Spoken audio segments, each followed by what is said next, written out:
Olá pessoal, tudo bem? Turmas 159 e 169 de cumprimento de sentença e processo de execução da Escola de Direito da PUC, segunda e terça de manhã. Então, a gente continua a aula de hoje com a primeira parte relacionada no código ao cumprimento de sentença, certo? A aula de ontem, então, foi bem mais teórica, mostrando, né, tudo aquilo que a Lei 11.232/05 deveria ter trazido, né, de mudanças, o que não aconteceu. E a gente tem de novo esse regramento, um pouquinho modificado, no Código de Processo Civil de 2015, e que a gente vai, a partir de agora, então, ver artigo por artigo dentro do Código de Processo Civil. Fechou? Então, lembre daquilo de ontem, né? A gente tem um processo de execução para título executivo extrajudicial e a gente tem fase de cumprimento de sentença para decisões judiciais ou a ela equiparadas. Fechou? Com isso na cabeça, você já ganha grande parte do semestre. Vamos lá. Artigo 513 do Código de Processo Civil. O que a gente tem ali?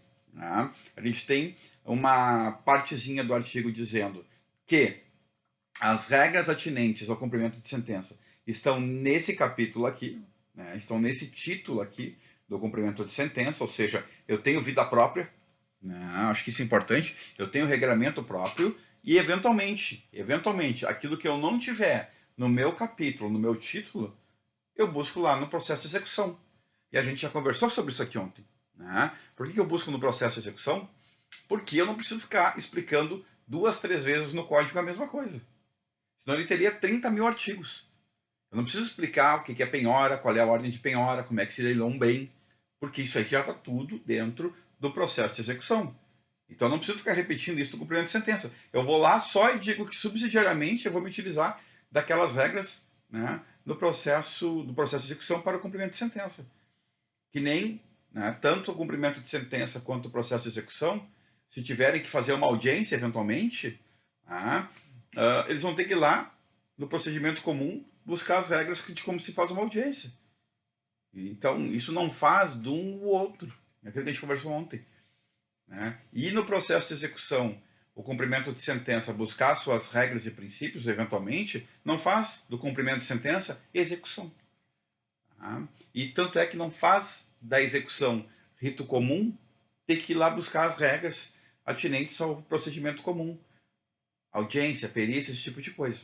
Certo? Então, é isso que está dizendo, né, o artigo 513 do Código de Processo Civil. 2. O parágrafo 1º está dizendo que a execução, que o cumprimento de sentença pode se dar tanto na modalidade provisória quanto na modalidade definitiva.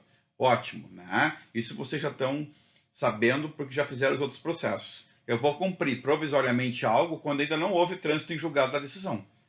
E vou cumprir definitivamente algo quando já tiver transitado em julgado a decisão. Então, não transitado em julgado, a gente vai ter que cumprir provisoriamente. Transitado em julgado, a gente vai cumprir definitivamente. Certo? Cumprir provisoriamente pode trazer algumas consequências. Eu posso começar a cumprir provisoriamente uma decisão, porque eu ganhei em primeiro grau, ganhei no Tribunal de Justiça, e posso perder no Superior Tribunal de Justiça. E aí meu cumprimento de sentença cair por terra. Então tem essas coisas que, né, esses meandros que a gente vai explicar melhor ali nas aulas maiores do Zoom, mas que vocês têm que saber. Há um risco de cumprir provisoriamente. Há um risco, inclusive, de causar prejuízos à parte devedora, que podem ser, em tese, ressarcidos. Então, tem que dar uma cuidadinha, né? E vocês vão ver, né, quando lerem o parágrafo 1º, que aí o legislador já começa a falar em exequente. Completamente já colocando o cumprimento de sentença praticamente dentro do processo de execução. Então, a última palavrinha do parágrafo 1º, vocês vão ver a cargo do exequente, alguma coisa desse sentido. Olha, não, a cargo do credor. Eu trabalharia com uma nomenclatura mais de credor-devedor no cumprimento de sentença e exequente executado dentro do processo de execução. Mas como alguns defendem que tudo faz parte da tutela executiva, pode ser, então, a preferência por falar exequente executado em ambas as formas de cumprimento de execução, né, desde que tu explique que ambas fazem parte da tutela executiva. Bom, aí a partir do parágrafo 2º a gente vai trabalhar com as formas de intimação para cumprimento de sentença, certo? Ora, eu preciso ter uma certa facilidade, porque eu estou agora já numa segunda etapa do processo, que é a fase de cumprimento. aquela fase de conhecimento do direito já foi, né, em tese finalizada ou ainda tem alguma coisa pendente, mas eu preciso continuar meu processo. Eu devo continuar, né, aquela busca, né, pela tutela do meu direito. Então eu vou para a fase de cumprimento para fazer intimação, né, do devedor. Então a lei facilita essa fase. Por quê? Porque tem que ser facilitada.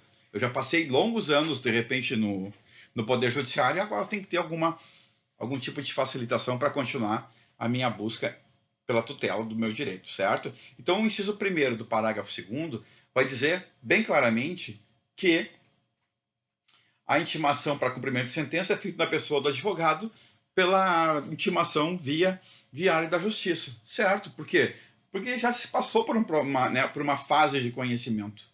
E se já se passou por uma fase de conhecimento, estou indo para a fase de execução, pode ser que tenha, ou praticamente é quase certo que tenha advogado constituído nos autos.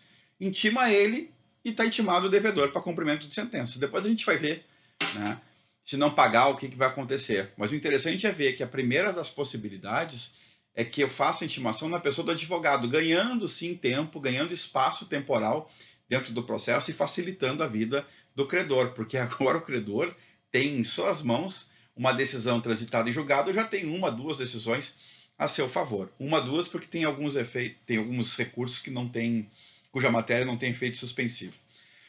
Ok? Que eu poderia cumprir em tese já depois da sentença de 1º grau.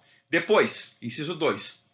Quando a gente estiver falando em um devedor que tem a defensoria, né, prestando assessoria a ele, ou que não tem advogado constituído nos autos, o inciso 2º é muito claro, intima por AR. Então não tem muito drama, né? Primeiro, intima o advogado, diário da justiça. Segundo, não tem advogado ou está por defensor, vai por AR. O inciso 3º vai fazer alusão aos meios eletrônicos, né? Então, se por um acaso, a gente tem que olhar lá no artigo 246, parágrafo 1º, se por um acaso se trata de empresa privada ou pública, não sendo microempresa, nem empresa de pequeno porte, a preferência é que se tenha o cadastro eletrônico para fazer intimação via cadastro eletrônico, ganhando aí também em agilidade e eficiência no processo. E o inciso 4º, né, que vai trabalhar com a intimação por edital, certo? Então está ali no inciso 4º, né, por edital quando citado na forma do 256 tiver sido revel na fase de conhecimento. Ou seja, se foi citado por edital na fase de conhecimento, não apareceu, continua sem aparecer, então intima por edital para cumprimento de sentença que está valendo igual, certo? Então ali a gente tem o inciso 1, 2, 3 e 4, antes de entrar para o parágrafo 3º, que vai dizer o seguinte, ó, na hipótese do parágrafo 2º, incisos 2 e 3, considera-se realizada a intimação quando o devedor houver mudado o endereço sem prévia comunicação com o juízo. Pessoal, passa a ser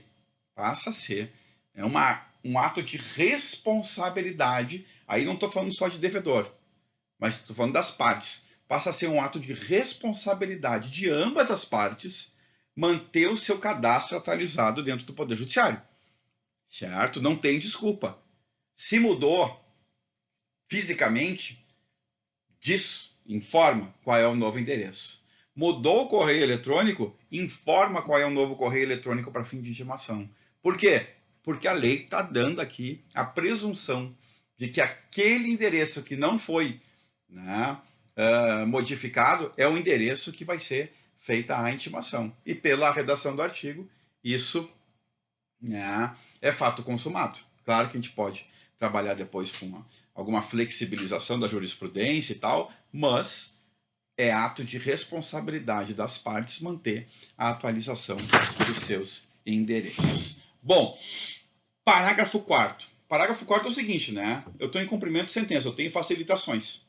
Eu devo ter facilitações porque eu já estou nessa fase, né, subsequente do processo. O que o parágrafo 4º está dizendo? Sério, se tu demorou mais de um ano, é que tu não quer muita agilidade.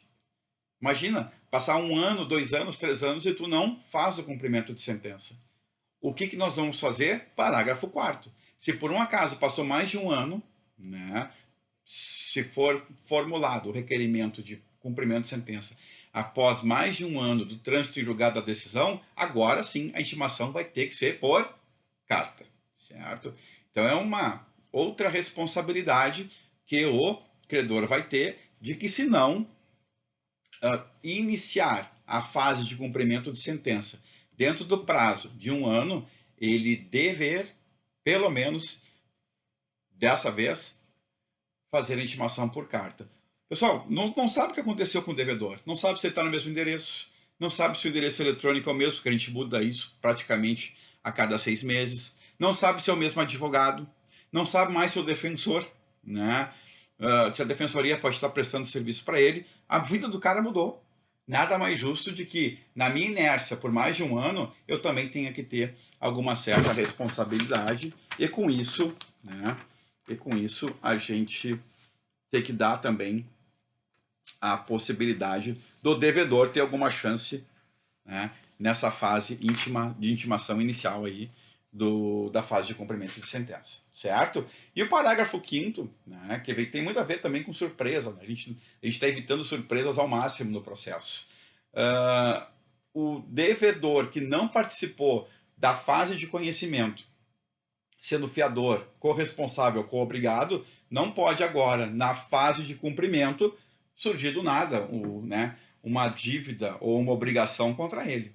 Então, o parágrafo 5º veda essa incursão do credor na pessoa do devedor, que é fiador, corresponsável ou coobrigado, que não tenha participado da fase de conhecimento. Não teve contraditório, não teve ampla defesa, não teve direito de recorrer, não teve nada. E aí, do nada, me aparece um cumprimento de sentença em face do devedor corresponsável, obrigado ou fiador. Isso a lei veda, né? Isso é expressamente vedado pelo parágrafo 5º, ok? Então tá, era essa a leitura aí do artigo 513, uma aulinha bem rapidinha, mas assim, praticamente de textual, né, do artigo 513, para que no Zoom a gente possa trabalhar, né, só esse artigo por 1 hora, quem sabe, aí, com os debates que vocês vão nos apresentar, ok? Muito obrigado, beijos, abraços, fiquem com Deus e se cuidem.